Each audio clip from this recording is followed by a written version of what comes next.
بسم الله والصلاة والسلام على رسول الله. اليوم هنعمل صنف جميل. تابعوا الفيديو الاخر عشان نعرفوا بنعمل ايه. عندي هنا البصل، قطعته قطع صغيرة وبحمره في سمنة او زبدة.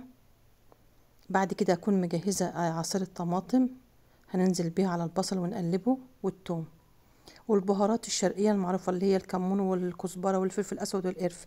عندي هنا الرز، هنحط عليه برضو جزء برضو من البهارات الشرقية، رز مغسول ومحط عليه البهارات الشرقية زي ما حضراتكم شايفين معايا.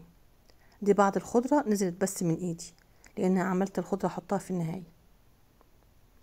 عندي هنا الرز والصلصة اتعصجت خلاص.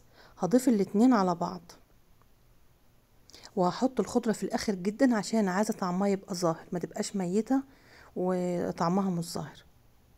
عندي هنا بقى بطل الفيديو المرة دي الحبار. طبعا انا حطيت الخضره قدامكم اهيت خضره بعد على الرز المتعسك. عند الحبار نضفته، وهحط لكم الفيديو ازاي بنضفه. عندي هنا سمنه هحمر فيها الحبار بعد ما حشيته، من غير ما تحطوه بخله ولا تقفلوا بوزه ولا حاجه، هو هيتقفل من نفسه زي الممبار بالضبط. بس الخطوه دي بتاعه تحميره في السمنه بتخلي طعمه جميل وما بتخليش فيه اي زفره.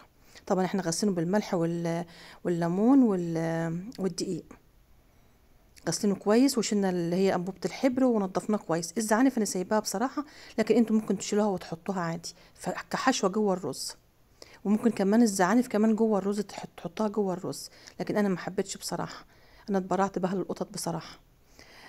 بعد كده حطيت في الطاجين ده المغربي، حطيته في الفرن وحطيت عليه الصلصه بقى اللي هي تومه تتحمر في سمنه، وننزل عليها بعصير الطماطم فقط وبهارات، وصبيتها على الحبار ودخلته في الفرن يستوي. شايفين طالع معايا زي الزبدة، طعمه جميل جدا، مفيش فيه اي زفارة.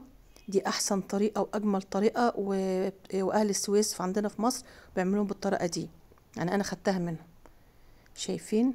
نقدمه مع رز، قصدي نقدمه مع اي حاجة انتوا حابينها.